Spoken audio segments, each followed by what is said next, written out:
desenvolvedores para empresas desenvolvedores. Calma aí. Tá pra cima. Bom, eu vou me apresentar, continuar aqui, o Fernando estava falando. Vou falar um pouquinho chiado, acho que vocês não devem estar tão acostumados, mas faz parte. Eu trabalho na TUT, vai fazer 2 anos. É uma agência de design, é uma equipe enxuta. E eu estou liderando essa equipe, a gente tem alguns projetos muito legais. Tem o projeto do Visit Rio, que é o site de turismo da Prefeitura do Rio de Janeiro. E eu queria falar com vocês sobre, na verdade é um papo sobre carreira, né? De desenvolvedor para desenvolvedor e de empresa como alguém que contrata. A TUT não é minha, eu sou mais uma funcionária da TUT, mas eu sou a pessoa que contrata desenvolvedores e a ideia é passar para vocês por que disso. Os motivos de eu ter resolvido falar sobre isso. Muita dificuldade de encontrar bons profissionais, dificuldade de encontrar profissionais técnicos, com capacidade técnica, com qualidade de código, e dificuldade de encontrar profissionais com compromisso e ética.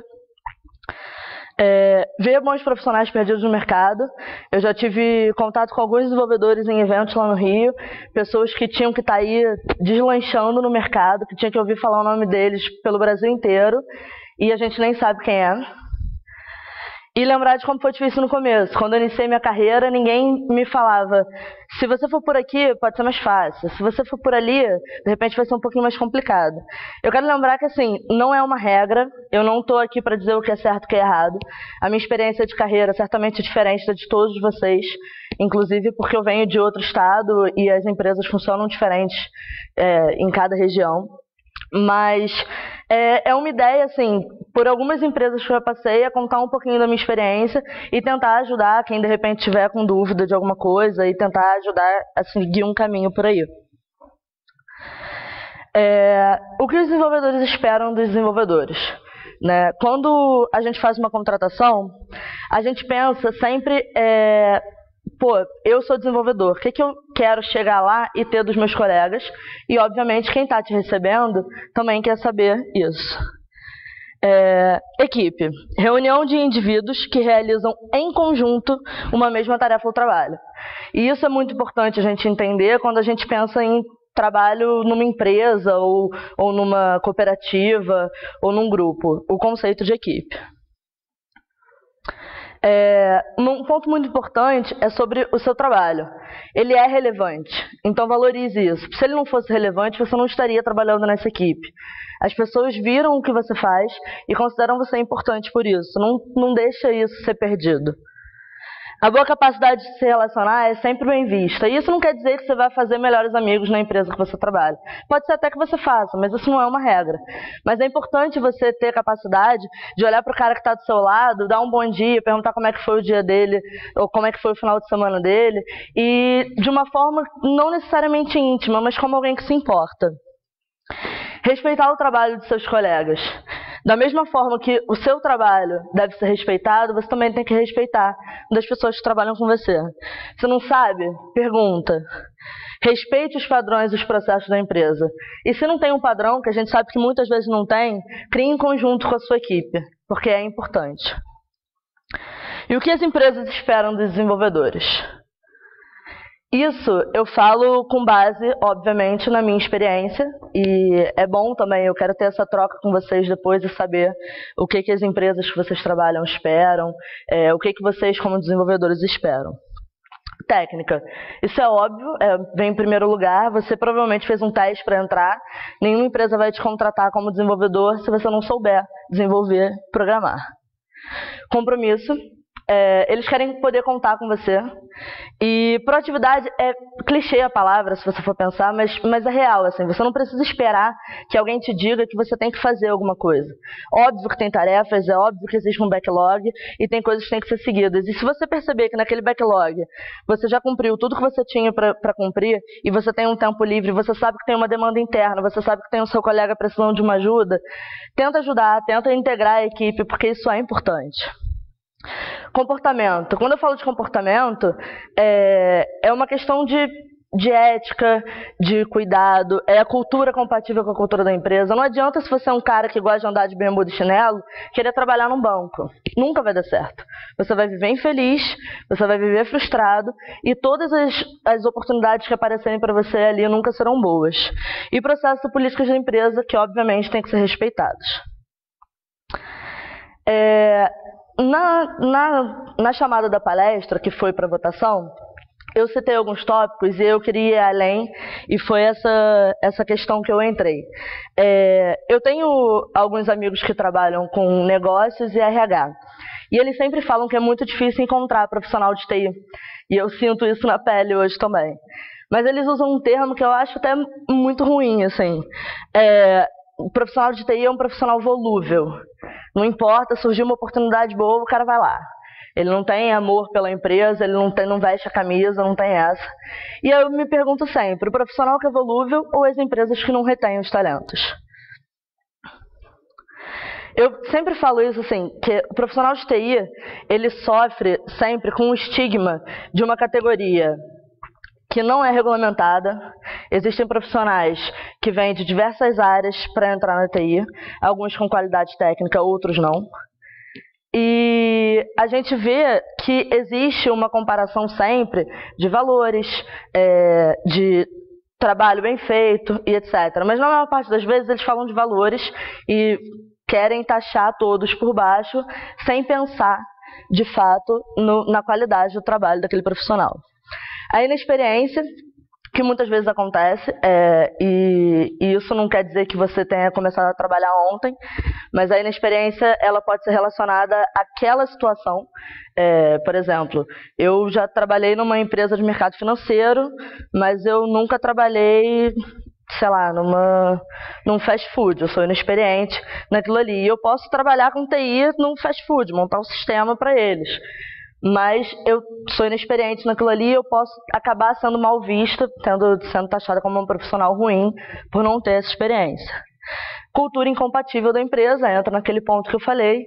Se você não se sente bem com como a empresa trabalha, com como as coisas funcionam no seu dia, os seus horários de trabalho, isso obviamente te deixa desmotivado e faz o seu trabalho não render como deveria.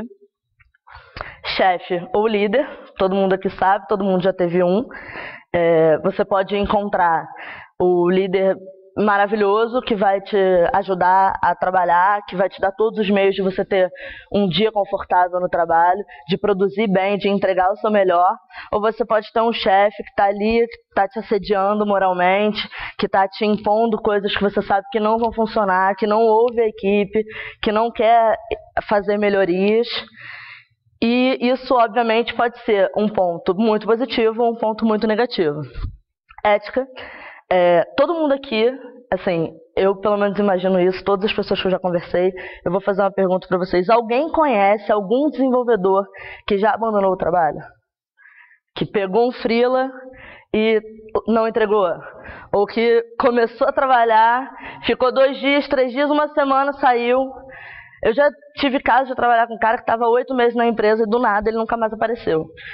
Então, assim, a ética é muito importante e isso queima a nossa categoria, com toda certeza. E aí a pergunta, mercado fácil? Minha melhor amiga é analista de RH, ela está inclusive trabalhando lá fora e ela sempre fala isso. Profissional de TI evolua porque o mercado é fácil. Mais ou menos, não é bem por aí, eu sempre penso isso. Não tem vaga sobrando. Tem vaga para todo mundo? Tem vaga para todo mundo, mas as melhores vagas, obviamente, são para os profissionais mais qualificados. E você tem que batalhar para chegar lá. Não é um mercado tão fácil assim para você julgar que um profissional saiu da empresa só porque o mercado está mole e aí é muito fácil de conseguir. E tem, óbvio, os casos de proposta irrecusável. Você trabalha numa empresa que você não está 100% feliz, tem um salário que não dá para pagar todas as suas contas, num local que não é tão confortável para você. Aí você recebe a proposta da empresa, que você pode fazer o que você mais gosta, trabalhar com um produto que vai mudar a vida das pessoas, ganhar um salário que é compatível com os seus planos e ficar perto do seu trabalho. É uma proposta que não tem como recusar, não adianta. Você pode amar o lugar que você trabalha, as pessoas que trabalham com você, os projetos que você tem, que você vai chegar e você vai falar, cara, esse aqui é o pacote completo, aqui eu tenho uma coisa boa, aqui eu tenho todas as coisas boas. Então, e aí nesse caso já não é mais uma responsabilidade da empresa, realmente esse profissional está sendo puxado pelo mercado para uma posição que com certeza seria melhor para ele. Planejamento de carreira. Eu penso como planejamento de carreira, o primeiro passo, a gente precisa entender qual é o seu objetivo. Amanhã, 6 meses, 3 anos, 10 anos, 50 anos. Isso é um gifzinho só pra gente pensar que é tudo que eu quero fazer da minha vida. Eu sempre faço essas 3 perguntas quando eu vou planejar alguma coisa na minha vida. O que, como e quando. Não importa o que seja, pode ser uma viagem, pode ser aprender alguma coisa nova, pode ser passar num concurso, qualquer coisa. Eu faço uma tabelinha mais ou menos assim. Eu botei algumas coisas que são básicas, o que eu quero fazer, como eu vou fazer isso, quando eu vou fazer isso e qual é o resultado final que eu espero alcançar dentro daquele prazo que eu marquei. Quando você consegue seguir isso, e isso vale até para pequenas tarefas do dia. Eu preciso desenvolver uma tela para determinado software. Quantas horas eu vou levar? Isso. Como é que eu vou fazer isso? Primeiro eu vou pegar os requisitos, depois eu vou montar a estrutura, depois eu vou estilizar. No final, você vê se aquele horário foi compatível. Você aprende a estimar o seu prazo de trabalho e você consegue organizar a sua vida como um todo, tanto no curto prazo, quanto no médio prazo, também no longo prazo. O que vale mais? Dinheiro ou experiência? Isso é muito relativo, assim. Eu cansei de ouvir gente falando, dinheiro, deixa o dinheiro pra lá. O negócio é experiência, você tem que trabalhar para fazer alguma coisa nova. Cara, desculpa, a gente vive num país capitalista, num mundo capitalista, e o dinheiro ele é importante. Sem dinheiro você não come, sem dinheiro você não vive, sem dinheiro você não dorme. Tudo depende da sua realidade de vida. É óbvio que se você puder criar um equilíbrio entre os dois, é fundamental. Você ganhar um dinheiro que seja o suficiente para você e trabalhar num produto que você acredita e que você acha que tem futuro, é o melhor dos mundos para qualquer pessoa. E isso independente da área. Se você tem uma condição de não precisar pagar aluguel, não ter que se preocupar com as contas no final do mês e pode optar só pela experiência e trabalhar numa empresa que tem tudo que você acredita ser o melhor para o mercado, vai lá, cara, nem pensa nisso, não se preocupa com o salário, pega essa experiência para a sua vida, que isso com certeza vai ser uma porta aberta para o futuro. Mas se você não pode, também não precisa pensar, nossa, eu sou horrível por isso, eu vou trabalhar com uma coisa que eu não gosto muito porque eu preciso desse dinheiro. Cara, uma coisa que eu aprendi é que mais importante do que fazer o que gosta é gostar do que faz. E isso aí a gente tem que levar para a vida sempre, e eu levo, assim, eu acho que pode ser bom para vocês também, é que se você gosta do que você faz, porque aquilo ali te atende num ponto que você necessita, você vai ser feliz, você vai trabalhar bem, você vai entregar o seu melhor. Então, o melhor dos mundos é encontrar esse equilíbrio para cada um. E aí isso é uma conversa que a gente pode ter depois, de repente alguma ajuda, alguma dica sobre isso. E essa é uma piramidezinha que eu penso sobre carreira, e ela vale do início ao final da carreira. Existem 3 pontos que são importantes para a sua carreira, como técnico, como profissional de TI. A técnica, que ela é a base, é o pilar da carreira, sem ela você não consegue emprego em lugar nenhum. O seu relacionamento interpessoal, e isso vale o networking, porque são essas pessoas, são esses contatos que vão te levar para as oportunidades que você pode ter e você sabe que você pode alcançar. Por exemplo, eu sei que tem uma vaga ali que é o meu perfil. Como é que eu vou chegar até lá? Pô, eu conheço um cara que trabalha ali. Pô, amigo, manda meu currículo lá, eu já mandei pelo site, não consegui e tal. Você vai entregar o currículo e o cara conseguiu para você essa porta aberta. Você tem esse relacionamento, você tem esse networking, você entrou lá. E o que vai te manter é a ética. É o seu comportamento enquanto profissional, e isso vai muito além da técnica. É a sua postura diante dos processos da empresa. É a sua política de relacionamento, é o seu cuidado com a sua equipe. E é isso que vai te manter. Essa é a parte ética. É isso. Obrigada. Alguém tem alguma pergunta?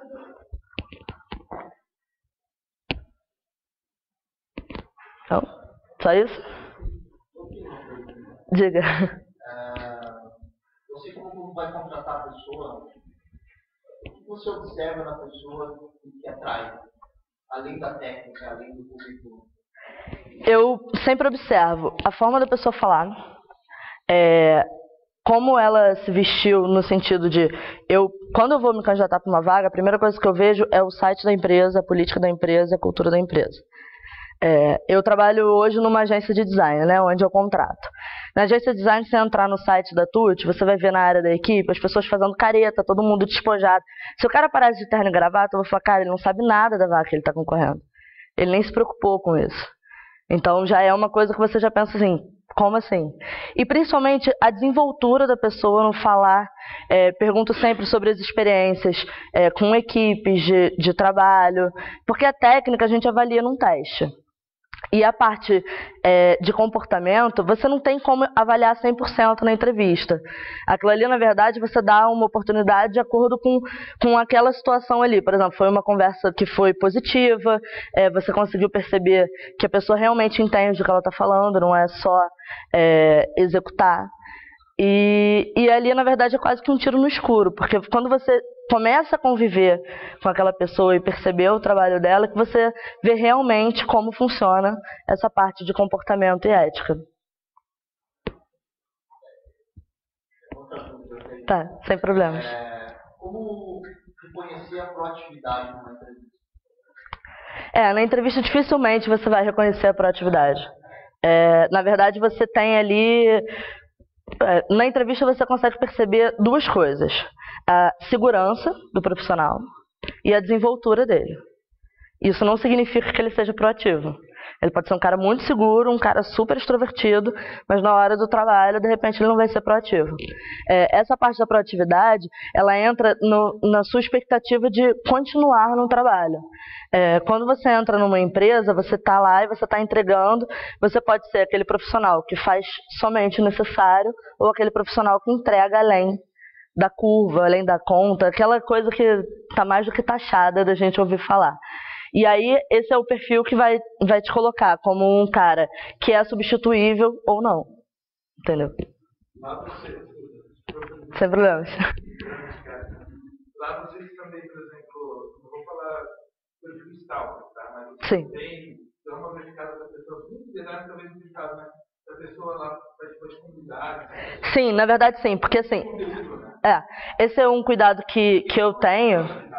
Exatamente. Exatamente. São algumas coisas que são importantes, assim, eu acho que a participação do profissional na comunidade, mesmo sendo uma empresa de design, a nossa parte de TI a gente tenta fazer sempre do melhor, enquanto possível. E aí é uma coisa que é muito importante, assim. É óbvio que ele não é exclusivo, mas obviamente é classificatório, entendeu? Não é eliminatório, mas é classificatório. Se eu tenho dois profissionais com o mesmo nível técnico, um contribui para a comunidade, o outro não, vem contribuir com certeza. Porque isso aí é uma coisa que é muito legal. E a parte da palestra eu acho interessante, porque você percebe a vontade de fazer alguma coisa, querer mudar alguma coisa da comunidade, de apresentar, de dividir conhecimento. Compartilhar conhecimento é muito importante numa equipe. A gente tenta fazer lá na TUT, a gente costuma fazer entre 3 e 6 meses, dependendo da demanda de trabalho. Nós somos 3 profissionais na equipe. É uma equipe bem pequena. E a gente tenta, cada período desse de encontro nosso, fazer uma apresentação sobre algum tema que a gente queira aprender. Por quê? A gente sabe que a gente só aprende 100% alguma coisa quando a gente ensina ela para alguém. Então a gente tenta... Conversando com a equipe, a gente chegou à conclusão de que a gente precisava dessas reuniões, além de reuniões de trabalho. E a gente começou a criar esse meio. Eu quero aprender React. Não, então vem cá. Pega aqui, estuda, monta a sua apresentação e dá uma aula pra gente. Você tem 1 hora, 2 horas e faz isso. Legal, né? Se quem quiser conhecer um modelo bem legal, bem, a Natália falou, uma empresa chamada Bluesoft. Eu acho semana, 2 ou 3 vídeos, o pessoal de dentro da equipe dentro, sabe? Pô, que legal. Cenas diversas. Eu até conheci conceitos legais por lá, né? O pessoal tem uma ideia de coisa nova e tal. Então, assim, não são vídeos super técnicos, sabe? Sim. Mas eles são conceitos que não uma oportunidade para o pessoal de dentro da equipe. Exatamente. Nesse caso, lá na TUS também não é super técnico, é praticamente uma reunião de amigos. Nós passamos 8 horas ou mais do nosso dia juntos e a nossa relação é muito próxima, né? Existe um companheirismo, que eu acho que é muito importante a gente pensar nisso como equipe, porque quando você falha, você faz mal para a sua equipe inteira. Até chegar no dono da empresa ou no seu diretor, demora, mas os seus colegas e seus iguais sofrem com a ausência do seu trabalho. E isso que é o mais importante, assim, é você pensar no cara que é igual a você. Porque se ele não fizer, você vai sofrer também, entendeu? E aí a gente lá faz isso, a gente tem esse papo, que é um papo entre amigos. A gente nunca filmou, nunca teve esse cuidado, mas a ideia é de trocar mesmo, assim, porque o convívio, eu já trabalhei home office e eu sei o quanto é difícil você conseguir trabalhar muito tempo sem contato com outras pessoas. E esse contato, ele gera um crescimento, assim, absurdo, porque você tem um estímulo de estar sempre procurando uma coisa nova. A gente não tem projetos lá para usar frameworks de última tecnologia. A gente trabalha muito com desenvolvimento de websites e portais de conteúdo. Então, é basicamente CMS. Mas a gente, obviamente, ninguém quer ficar parado no tempo. E aí é uma forma que eu encontrei de também estimular a equipe de continuar trabalhando e ficar feliz, porque a gente sabe que a gente fica frustrado quando a gente não tem novos desafios. E isso aí é uma forma de ter um novo desafio para a equipe. Exatamente. Exatamente. E isso aí, muitas vezes, você não precisa nem do apoio do seu líder de equipe. Se você não tiver, você junta com seus colegas. Pô, vamos lá em casa, vamos trocar uma ideia, eu quero apresentar uma parada para vocês. Vamos semana que vem na casa do outro e vai organizando. Oi? Isso. Tem vários posts dentro do chefe, mas o que você vê sim que é o papel de um líder dentro do ambiente de outras pessoas, como tem que ser o relacionamento dele? Qual que é o limite que você contato teu com a pessoa, com o desenvolvedor, com o líder, assim, como você acha que se conversa? Como é que tem que ser a descontração desse líder? Assim, eu tenho uma relação muito próxima com os meus colegas, porque eu sou desenvolvedora. Eles chamam lá do cargo de gerente de TI, mas eu não me considero gerente. E eu falo isso para os donos da empresa. Porque, na verdade, eu entrei na TUT como desenvolvedora. Eu fui promovida depois, mas a minha equipe estava lá, eram iguais a mim. Então, não existe essa barreira, sabe? E eu acho que nem precisa existir. Quando a gente fala de um líder técnico, de alguém que está ali para motivar a equipe, quanto mais próximo você tiver, melhor. É óbvio que tem coisas que você precisa frear. Um momento que o cara está voando, que você sabe que ele podia estar entregando mais, chama, conversa. E é sempre em tom de conversa. Eu nunca vou mandar um e-mail pro cara falando, pô, não tá legal, não sei o que. Eu falo, vamos ali, vamos trocar uma ideia, vamos conversar. Eu sei que você pode mais, vai lá, cara, pega, o que tá faltando, tá precisando de alguma coisa? Eu sempre parto desse princípio, assim, de entender o que tá faltando pro cara que não tá entregando, porque se ele entregava ontem, se ele não entregou hoje, alguma coisa mudou. E aí pode ser um problema meu ou pode ser um problema dele. Se for um problema dele, tem coisas que eu vou poder ajudar e coisas que eu não vou poder ajudar. Tá? Ele tá com um problema em casa, a filha tá doente. Cara, vai embora. Amanhã você vem de cabeça fria, resolve isso, vai com sua filha no médico.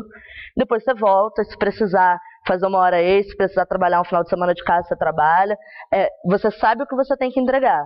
Mas não fica aqui se matando sem conseguir trabalhar, porque você não rende o que você deveria render, sabendo que sua filha está em casa doente. E tem coisas que eu sei que são problema da empresa. Já aconteceu, daí falar, pô, tô saturado de trabalho. Não, calma aí, vamos resolver então. Aí a gente vai, e aí é um papel que é meu, que aí também tem que fazer o trabalho sujo, é chegar para a diretoria da empresa e falar, olha só, tá demais, a gente vai ter que tirar algum projeto da fila, enquanto não consegue contratar outra pessoa. A equipe não tá aguentando, daqui a pouco a gente tá perdendo todo mundo. E aí, eu acho que, na verdade, esse limite que você fala, você diz no relacionamento, né? Eu acho que não existe uma regra. É óbvio que tem que existir respeito e bom senso. Tem coisas que você deve evitar. Mas eu saio para tomar uma cerveja com a minha equipe sem problema nenhum. Eu não tenho essa limitação, entendeu? Diga. Você está falando em raciocínio técnica, network, ética, depois a universidade. Sim. Você tem profissionais que vêm para a área de desenvolvimento, que são até de outras áreas. Não como um problema. Né? Não. Agora, vamos falar de academia, vamos falar de universidade. Sim. Nós temos um paradigma da academia, principalmente até por parte de alguns, até professores, Sim. de focar a técnica Sim. como sendo o suprassumo, né? Exatamente. Então, aí fica naquele negócio. Ética e legislação é obrigação do MEC que exige, por isso tem que ter. Não. Né? Psicologia, não sei o quê. Então, a minha pergunta seria o quê? Você como contratante, né? O que você diria, né, para as universidades de que forma trabalhar esses alunos para entenderem essa pirâmide? Sim. Porque eles chegam, às vezes, eu percebo, eu já tive alunos fantásticos que não conseguem achar um emprego bacana. Sim. O cara eu conheço pessoas assim também, exatamente. Ele é o supra-sumo, ele se esforçou para ter isso, mas ele não consegue trabalhar em equipe, né? Às vezes é um cara que se acha, né? E etc. E ele saiu com esse problema de dentro da universidade. Exatamente. Mas como trabalhar isso? Você teria alguma dica? Assim, o que eu tento sempre fazer com as pessoas que trabalham comigo, e eu acho que isso vale também para... Eu acho que professor é muito delicado você conseguir chegar num ponto exato, mas eu acho que é muito importante o aluno que está se formando ali, o estudante, entender que o papel dele no mercado de trabalho vai além da técnica. De que forma? O profissional, independe da área que ele seja, ele é profissional. E o que torna ele um profissional? O que torna ele um profissional é o relacionamento, é o networking. Eu acho que isso, de repente, pode ser trabalhado em eventos, em apresentações de pessoas de outras áreas de negócio, em outras áreas de uma empresa, por exemplo, um profissional de RH, um coaching, de uma forma de apresentar que o mercado de trabalho espera dele além da técnica. Entendeu? Eu não consigo entender de que forma a gente pode organizar isso num ambiente universitário. Eu acho que isso pode ser uma coisa de um trabalho de eventos extracurriculares. Porque eu acho que as disciplinas que a gente tem na universidade ainda restringem um pouco esse conteúdo. A gente tem a parte de psicologia, de organizações, de repente, a parte de relacionamento interpessoal. Eu não sei como funcionam todas as grades, mas eu acho que a gente, de repente, consegue trabalhar isso através de eventos fora da sala de aula, de troca de conhecimento. Isso aqui que a gente está fazendo hoje, que a gente possa, depois, quando sair daqui, continuar conversando, porque são pessoas que, obviamente, vão se encontrar em outros momentos no mercado de trabalho, e entender essa questão do ego, o quanto isso não é importante, na verdade, isso pode ser muito prejudicial. O quanto o seu trabalho, quanto você deve se importar com o trabalho do outro, da mesma forma com que ele se importa com o seu. Foi por isso que eu falei, o seu trabalho é relevante, se não fosse você não seria contratado. Valorize isso, não estraga tudo. Respeita o trabalho do cara que está do seu lado também. Não dá um mole de fazer uma coisa que é ruim, não tecnicamente, mas pessoalmente. De você criar uma situação constrangedora para o cara que senta do seu lado, de você criar uma situação de se colocar como superior numa equipe que é toda igual. Isso tudo é prejudicial para o seu trabalho. Dá importância para a relevância que você tem para a empresa. Foi por isso que eles te chamaram para lá. E eu acho que é importante vocês entenderem isso. Lá muda de região para região, sim, situação nossa diferente de lá, etc. Mas no Rio, por exemplo, há um estreitamento entre universidades e empresas. Por exemplo, universidades procuram os RHs ou procuram as empresas para estreitarem laços e conversarem? Olha, as universidades públicas não. As universidades públicas não, as particulares algumas sim. A Estácio tem um movimento muito forte com isso. Todas as disciplinas, os cursos técnicos têm uma disciplina de planejamento de carreira e sucesso profissional. Mas existe, a PUC, por exemplo, tem eventos gigantescos de coaching, de RH, e são abertos para o público, na verdade, não é só para alunos da PUC. E as empresas têm essa busca. No Rio é muito comum isso, é muito comum o hackathon, é muito comum feira de estágios e negócios dentro das universidades, isso públicas e privadas. Eu acho que acaba estreitando um pouco esse contato, mas parte muito mais das empresas do que das universidades. Essa é uma cultura até que está mudando, né? Antigamente era muito maior, até porque havia muito esse favorecimento desse profissional que era o bambambam da empresa, mexer com ele, falar com ele, se ele for embora, ele leva a empresa junto. E hoje já não é mais isso, hoje esse cara ainda não tem essa proteção. Se ele for um profissional arrogante, egocêntrico, ele acaba até indo embora e ninguém vai ouvir.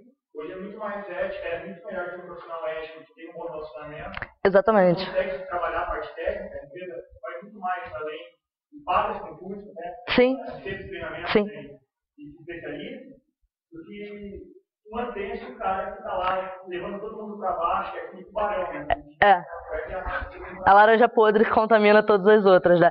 Na verdade, isso é muito engraçado, que eu já vi alguns profissionais de RH em artigos e em entrevistas falando sobre isso, que as empresas preferem um profissional que tenha um bom comportamento e um nível de inglês bom do que um profissional que seja muito bom tecnicamente que não tenha nenhum dos dois, porque é mais fácil você treinar um profissional que tenha um feeling técnico, que já tenha uma base, mas não seja um expert, do que você pegar um cara que é um expert com o ego lá em cima e fazer ele entender que ele é igual aos outros, entendeu? E para a empresa é muito prejudicial você ter alguém que joga todo mundo para baixo. A gente tem uma experiência lá no UOL, interessante. No UOL a gente utilizava até o final do ano passado, mas duas equipes eram Scrum. E no final do ano para cá a gente migrou as equipes para Kanban por uma necessidade da reação do produto, né? O produto que a gente trabalha. E a gente precisava de um produto mais reativo que o Scrum poderia fornecer. Só que os papéis foram distinguidos, né? No Scrum são bem definidos, né? Master, assim, a gente só trabalha com o PO e a equipe. Não tem mais algum líder de equipe. Então, hoje, todas as equipes, todo mundo responde por equipe. Pode ser um cara sênior, pode ser um cara pleno, pode ser um cara júnior. Todo mundo responde da mesma forma para a equipe. E, tecnicamente, a gente começou assim, você puxa mais um cara júnior lá, eu sou um analista sênior lá, mas eu puxo mais um júnior para trabalhar junto comigo, para evoluir o cara e fazer ele crescer. Então, assim, acabou um pouquinho aquela... Assim, a gente está forçando todo mundo a caminhar mais para poder render mais todo mundo, né? Visto que todo mundo não tem mais, não, esse cara aqui é quem manda, né? Sim. Então, bate problema na equipe, faz essas coisas assim. Então, tipo, os egos assim, deram um espírito de colaborativismo em vez daquela competição que existia. Né? É uma mudança cultural que está vendo não é só no meio do desenvolvimento, é o meio cultural. Exatamente. O crescimento que a gente teve nesse período do para Kanban, assim, em relação à equipe, foi bem grande. Foi bem legal, foi uma experiência bem jóia. E isso que você fala é uma coisa que eu me policio muito quando a empresa falou que ia me promover. Aí você é gerente, eu falei, eu não sou gerente, eu sou líder de equipe. Na verdade eu não sou, eu estou líder de equipe. Eu sou desenvolvedora, minha profissão é essa. Eu não vou sair daqui para procurar outro cargo de líder, eu vou procurar outro cargo de desenvolvedora.